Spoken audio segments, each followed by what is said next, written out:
ఓం నమో వెంకటేశాయ. మీకు తెలుసా, తిరుమల వెళ్ళని భక్తుల కోసం స్వామివారి స్వయంగా ఇక్కడ వెలిసారని నమ్ముతారు. కోరిన కోరికలు ఇచ్చే కుంకుమ బంగారం మన వడ్డాది వెంకన్న క్షేత్ర విశేషాలు వేరు చూపం పదండి కలిసి పదండి. జీవితం అంటే కేవలం పరుగు కాదు, అలసిపోయిన మనసు సేద తీరే ఒక ఆధ్యాత్మిక ప్రయాణం.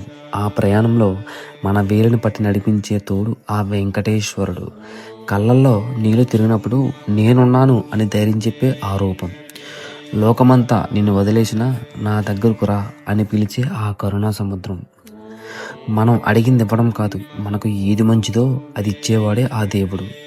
ఈ దృశ్యాలు కేవలం ఒక వేడుక కాదు, నమ్మకానికి భక్తికి మధ్య జరిగే ఒక దివ్య సంగమం. ఏడుకొండలవాడ, నువ్వు తప్ప మాకు ఎవరున్నారు స్వామి? ఈ వీడియో చూస్తున్న ప్రతి క్షణం ఆ గోవిందుని ఆశీస్సులు మీపై, మీ కుటుంబంపై ఉండాలనే మనస్ఫూర్తిగా కోరుకుంటూ ఒక్కసారి గుండె నిండా ఆ స్వామిని తలుచుకుందాం.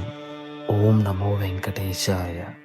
పంతులు గారు, మన వడ్డాది గ్రామంలో వేయించేసి ఉన్న శ్రీ శ్రీ శ్రీ వెంకటేశ్వర స్వామి వారి ఆలయం యొక్క చరిత్ర మరియు ఈ యొక్క ఉత్సవాల ప్రాముఖ్యత గురించి మా వ్యూవర్స్ కి కొంచెం వివరించగలరా? తప్పకుండా. శ్రీమద్ విఘ్న సమనుగ్రహాయ నమః. శ్రీ లక్ష్మీ హజగ్రీవాయ నమః. అనకాపల్లి జిల్లా వడ్డాది గ్రామం గిరిజాంబగిరిపై వేంచేసి ఉన్నటువంటి శ్రీ భువనీలా పద్మావతి అమ్మవారి యొక్క ఆలయంలో మనం ఇప్పుడు ఉండడం జరిగింది. ఈ ఆలయం దాదాపుగా 2 దశాబ్దాల లాంటిది. స్వామివారు ఒకప్పుడు ఒక రైతు బావి గురించి అని తవ్వితే స్వామివారి ఆ బావిలో కనపడడం జరిగింది. ఆ విగ్రహాల్ని బయటికి తీసి వడ్డాది గ్రామ పెద్దలైనటువంటి వాళ్ళ దగ్గరికి తీసుకొచ్చి, అయ్యా పలానా చోట విగ్రహాలు దొరికాయని చూపించి వాళ్ళందరూ కూడా గిరిజాంబగిరిపై ప్రతిష్ఠించాలని అనుకుని ఇక్కడ ఆలయం నిర్మించారు.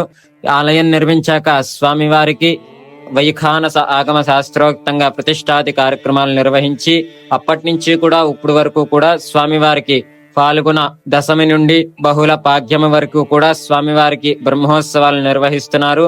ఈ బ్రహ్మోత్సవాలలో భాగంగా వారం రోజులు కూడా స్వామివారికి విశేష అలంకారాలు.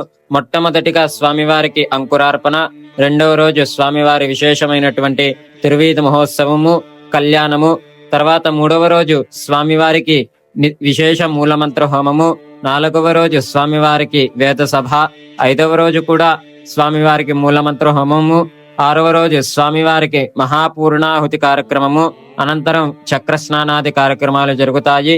7వ రోజున స్వామివారికి పౌలంబి సేవ, పుష్పయాగాది కార్యక్రమాలు జరుగుతాయి.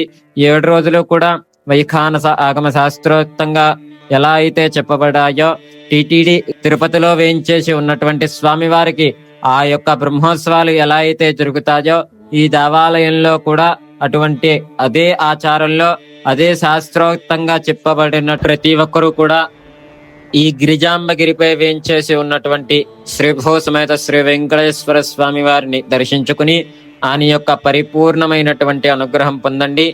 ఆయన యొక్క కృపా కటాక్షాలు ఉంటే ఎవరైనా సరే మంచి స్థాయికి వెళ్తారు. స్వామివారి ఎప్పటికైనా మనకి సాయం చేసి మంచి స్థాయికి తీసుకెళ్తారు. కాబట్టి స్వామివారి యొక్క పరిపూర్ణ అనుగ్రహం పొందండి, దర్శించుకోండి. ఆలయం విశిష్టత మరియు ప్రాముఖ్యత, అలాగే మాకు తెలియని విషయాలు కూడా ఎంత చక్కగా 1 by 1 క్లుప్తంగా నిర్ణయించినందుకు ప్రత్యేకంగా ధన్యవాదాలు.